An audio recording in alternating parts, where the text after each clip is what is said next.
Leadership isn't a title, it is the ability to light the way for others. Great leaders do not command the path, they illuminate it so others can walk it. Welcome to The Luminaries, a series where ideas are shared, perspectives are shaped, and conversations go beyond business. Women leaders often bring a different lens to people, management, and strategy.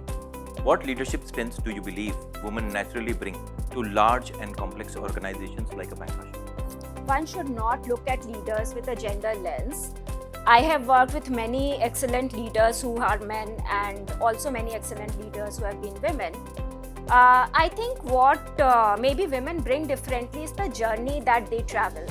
Now, as leaders, we are mostly trying to balance multiple expectations and priorities all at the same time. And it is at this point that it is very important we are able to articulate it till the last mile.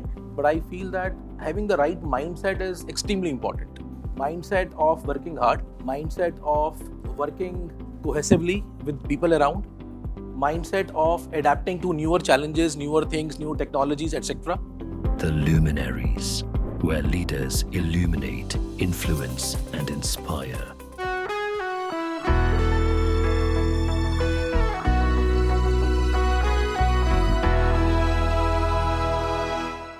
Hello and welcome back to The Luminaries, our flagship series focused on leadership, learning, and inspiring perspectives that drive growth and excellence. My association with HDFC Life across various roles has strengthened my conviction that true leadership lies in lifelong learning and empowering others. This session is not merely a conversation, but a forum to reflect on experiences and insights that define excellence. Today we have with us eminent leaders from the industry, and it's my honor to introduce Ms. Mona Kishore, Senior Vice President, HDFC Life, heading the key accounts for retail branch banking and digital. With over 2 decades of experience across BFSI domain, she brings deep expertise to the evolving intersection of banking, insurance, and digital transformation. Her professional journey reflects leadership defined by diligence, stability, and conviction. Also joining with us on the panel is Ms. Shilpa Lohia, Senior Vice President at HDFC Life, heading mortgages business for HDFC Bank channel. She has been associated with HDFC Life for over 2 decades, building a distinguished career in the BFSI industry. I now extend a warm welcome to our third panelist, Mr. Akash Manchanda, Business Head at HDFC Life for the retail branch banking distribution across the North and East. With over 2 decades of experience in bancassurance agency-led distribution, he has successfully built and scaled multi-regional businesses and strengthened strategic bank partnerships across India. We are honored to have him with us today. Thank you for joining us today. So Mona, women leaders often bring a different lens to people, management, and strategy. What leadership strengths do you believe women naturally bring to large and complex organizations like a bancassurance? So I would like to answer that by saying that one should not look at leaders with a gender lens. I have worked with many excellent leaders who are men and also many excellent leaders who have been women. I think what maybe women bring differently is the journey that they travel. So, and the context that they bring. So women normally never have a linear career progression. They have disproportionately higher family commitments, there is caregiving, there is childbirth, and there is statistics to say that 30 to 40% of women actually drop out of their careers and they have to get back. So I think that in some sense probably makes them a little more resilient and a little more adaptable. But having said that, it doesn't mean that they are better leaders. It just means that they have that life experience and therefore the context is different. The second thing, I think for organizations like ours, 30% of our consumers are women. So it's very critical that when we're talking about our leadership, it has to be a collective leadership where there's representation from all genders, and it's a very inclusive leadership because otherwise you'll be creating products in vacuum. You'll be creating products for a consumer where you have no representation in your organization. So again, I would say that it is not probably a different leadership lens that women bring. It is the journey that they traverse and the context that they come from, which makes them a little more different, and therefore it's very, very critical to have representation in organizations across all genders. That's well said about the journey of a woman's career progression. So the next question goes to Shilpa. In large organizations, leaders often have balanced credibility, visibility, and impact. What has helped you establish your leadership voice while navigating complex teams and expectations? Thank you so much, Raj, for having me here today. As per my experience, credibility is created only through substance.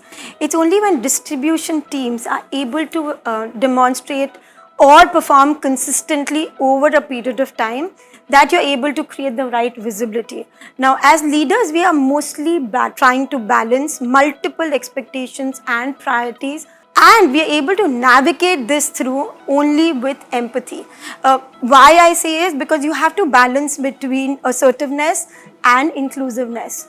Also, to create the right impact, Raj, it is very important that you're able to do your stakeholder alignment, create the right expectations across teams, leaders, and partners. And it's only when you want to influence decisions, it's important that you're using the right forums and those moments to be able to make the impact. Akash, as distribution scales across regions and partners, leaders are expected to build teams that can perform today and adapt tomorrow. How do you consciously shape teams that are high performing and future ready? Okay, so Raj, it's very important to have people who have the right mindset. While experience is important and it's good, but I feel that having the right mindset is extremely important. Mindset of working hard, mindset of working cohesively with people around, mindset of adapting to newer challenges, newer things, newer technologies, etc. So,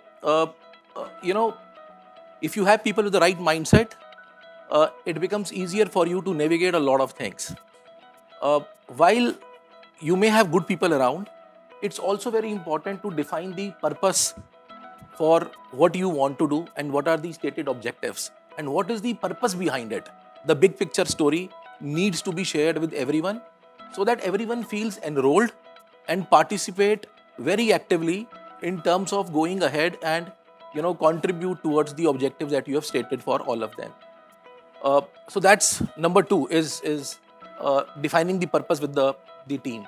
The other important thing, which is also very important, most of the time gets consumed in terms of chasing the numbers, defined objectives that we all run with.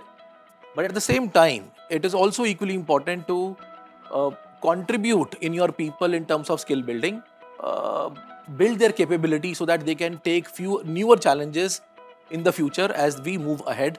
Because the world is dynamic. What was good about a couple of quarters back may not hold true or good, today or coming ahead. So it's important that you are building capabilities of your own people, which is also very, very important. Talking beyond, I feel that while one can always do the real, the quarterly reviews or the annual appraisals, but I guess the real-time feedbacks, the day in and day out kind of coaching and critical thinking that you bring in your team keeps them guided, makes them feel empowered so that they can go all out and do course correct and perform their activities ahead. So I think these are the things which are important and critical for you to create a team which is robust, future ready, and so on. Great insights, Akash. I think these are all practical aspects which we need to adopt. Mona, for organizations like HDFC Life and HDFC Bank, staying ahead will require a blend of strategy, technology, and inclusive leadership. What mindset shifts do you think leaders must drive to the next phase of growth? Yeah, great question, Raj. So, for any large organization, and especially where we operate in financial services sector, I think trust, customer centricity, especially when it's a financial service product, will continue to be the core as we move forward. I think what will change probably is that growth will no longer come just from scale. So it's not about having more branches, more products. That is not going to be the main pillar, while it will continue to have some relevance. But the bigger shift will be maybe, reaching your customer with the right product at the right time, and really contextualizing it. And having said that, I feel that something that will really enable it is technology as we go forward. A support function. So today we make a product and then we think about technology in terms of how we will use it to distribute it. That will flip. It's already flipping. So it is how you use technology to predict what your customer wants, to create a need, especially in insurance, like where we actually tell customers that they need to have protection for their families, and to then be able to deliver it. There's a good point that you asked about inclusivity, and I think today when customers compare us, they don't compare us with another financial service organization, or they're not comparing us that I'm buying a product from here and I'm buying an insurance product from another company. They actually compare us with probably booking a flight ticket or booking a cab, and that's the kind of experience customers are looking for. So inclusive leadership, having representation from diverse industries in both your leadership and teams will become very, very critical. I think that's one mindset shift that organizations will see. Lastly, I think gone are the days where we used to probably learn, study, and then work and carry on that learning. The times ahead and the times now are times for leaders who quickly learn, unlearn, and adapt to the coming changes. So I think these are some of the things which all of us keep at our core as we are trying to navigate the future. Thanks, Mona. Shilpa, when business targets are aggressive and timelines are tight, leaders still need to invest in people. How do you strategically balance performance pressure along with long-term development growth? Raj, so I think consistent performance can only come in through team development, and I mean consistent team development.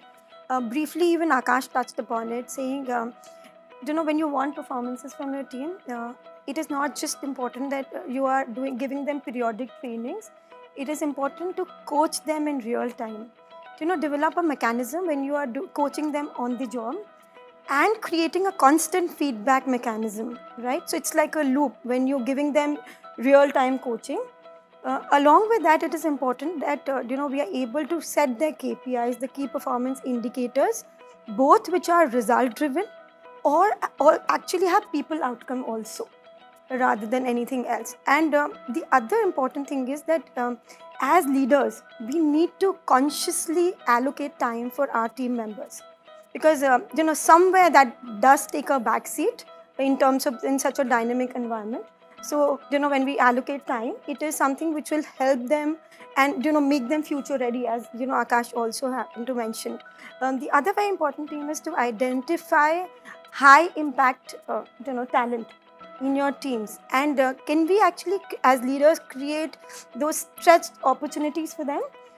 This will effectively be a very, very good development lever for them, and it will help them grow. And what is very important is, in such a dynamic, results-driven environment, we need to prevent burnout of the teams. And I think that becomes the key for a sustainable performance. That was well summarized, Shilpa, on aligning the KPIs accordingly. Right. Thank you. Akash, in bancassurance, aligning bank teams, insurer teams, and frontline partners is as much a people challenge as a strategic one. What approach have helped you create alignment at scale between the both? Okay, so bancassurance, as we know, is a partnership between the bank and the insurance company. And for any partnership to do well, you broadly need to have competitive products, people with the right mindset, and streamlined processes, right? Now, with that, you need to create a win-win approach for everyone in the entire value chain, be it people in the bank side or be it people on your in your insurance company side. You need to create the entire win-win approach for the entire value chain, which is what makes the difference and which is what enrolls everyone and engages everyone towards one shared objective. Having said that, it's also very important that to enable that win-win, I believe engagement is at the core. Now, when I say engagement, it definitely means customer engagement, employee engagement, and partner engagement. So, if you're engaging well and you've created a win-win equation for everyone in the entire value chain, the partnership definitely is bound to create success for everyone. So, that's the approach that I recommend. If I have to put it under a skill, it's a relationship management, I believe. Okay, that will take us ahead. Thank you, Akash. Mona, you have now worked across banking and insurance domain both, where we have seen an advent of advanced tech and AI. In an AI-driven environment, what role should leaders play in ensuring technology strengthens confidence and capability within the team? So great question again, Raj. I think leaders will have to firstly become strong advocates of AI themselves. And what I mean is it won't be like hiring an AI expert and then getting them to work on an AI project. I think that may not be the way to actually imbibe AI organization wide. In fact, I was reading some statistics that 60 to 70% of organizational AI projects fail because of this very reason. So, how we look at it is this: is that how do we bring AI to supplement what our people are doing? The idea is to treat AI like a teammate or a collaborator rather than a competitor. So, AI can really help replace tasks rather than jobs. So there are a lot of repetitive tasks which AI can help replace, bring greater efficiency, while the employee or the human can do a lot of other complex stuff like stakeholder management, complex jobs, coming up with new products, understanding human angle of things. So humans will have their place and AI will have its place. I think for the leader, it's very, very important to imbibe that thing in their team members, build that confidence, and make AI a way of working where every team member is engaged, skills are built, capabilities are developed, and working is orchestrated. And that can only happen when the leader himself or herself need not be the smartest technologist, but be a very strong advocate of AI, understand, adapt very quickly to the changing ways, and make sure that their teams are leveraging AI to its fullest, and it will finally become a partner, is as I see for us in all our workflows or products or solutions or business as we go along. Good insights, Mona. Shilpa, having seen both the strategy and frontline sides, how can organization ensure strategic intent actually translates into meaningful action on the ground? All right. So, given my experience, I think I've almost got equal experience both in the strategy team and the frontline team. I think the most critical thing here is that they have a shared vision, right? So, it is important that the strategy team and the distribution team chase the same goal rather than running parallel agendas.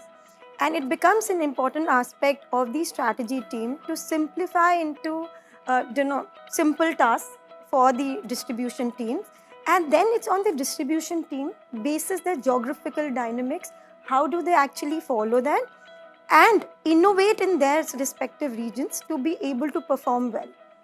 And it also becomes as critical that our frontline teams are able to give the real-time feedback to the strategy teams. It's only when the strategy team can actually come up with here and now strategies and actually align their priorities for basis a long-term strategy, right? And for me, I think the most critical thing here is instead of having a lens saying it is the corporate team versus the field team, I think they should work together as one team, and it's only when we can actually scale the outcomes required. Yeah. Well said, Shilpa. Akash, as organizations see more women stepping into the leadership roles, leadership styles are also evolving. How do you feel working with strong women leaders influence the overall ecosystem? Okay, in many ways, I think It brings a very balanced and long-term sustainable thinking, which really helps in, I would say, better decision making, maybe on a short-term and a long-term basis. The other I feel is that the entire ecosystem becomes more collaborative, more participative in nature, which helps in overall team engagement. You become more human centric, your strategies are more human focused, which really helps you in terms of enrolling and engaging with people. There is more ownership that you get to see in people around. And finally, I would say everyone is expected to lead multiple tasks, various projects and objectives. And multitasking is one thing which is at the helm of everyone's core. So I think women leaders bring amazing amount of multitasking skills, and this is one part which I really feel brings amazing amount of learning for everyone around. Well said, Akash. Thank you. With this, we bring today's sessions of the luminaries to a close. I, Raj Rai Pancholia, have deeply valued the opportunity to exchange perspectives with our esteemed industry leaders and to draw learnings from their extensive experience. We look forward to presenting many more such enriching sessions in the days ahead. Until then, please stay connected and join us again for the next editions of the Luminaries.